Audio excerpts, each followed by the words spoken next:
சாதத்துக்கு வத்த குழம்பு போட்டு சாப்பிட்ருப்பீங்க, வெங்காய குழம்பு போட்டு சாப்பிட்ருப்பீங்க. ஆனா தேங்காய் குழம்பு போட்டு சாப்பிட்ருக்கீங்களா? சரி, இப்போ செய்வோமா? இப்போ மிக்ஸி ஜார்ல 1 கப் தேங்காய், வெங்காயம், சீரகம்னு 3யும் போட்டு நல்லா அரைச்சுக்கோங்க. இப்போ மஞ்சத்தூளு, மிளகாத்தூளு, உப்பு, கொஞ்சமா தண்ணி விட்டு நைஸா அரைச்சு வச்சுக்கோங்க. தேங்காய் குழம்போட எல்லா மெஷர்மெண்ட்ஸுமே நான் கமெண்ட்ல குடுத்துருக்கேன். மறக்காம செக் பண்ணிக்கோங்க.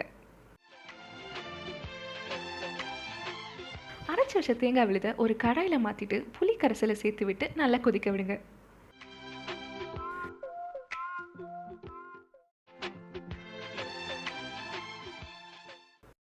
இன்னொரு அடுப்புல கடுகு, கருவேப்பிலை, வெந்தயம் போட்டு தாளிச்சு விட்டுருங்க.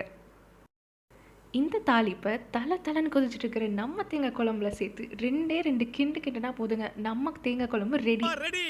ரசம் வச்சா லஞ்ச் ஓவர். அவ்வளோதாங்க. இந்த மாதிரி சிம்பிளான சமையல் வீடியோஸ்லாம் பார்க்கணுன்னா விஜய் சமையல் சேனலை மறக்காம சப்ஸ்கிரைப் பண்ணிக்கோங்க. ஸ்டே டியூன் மக்களே.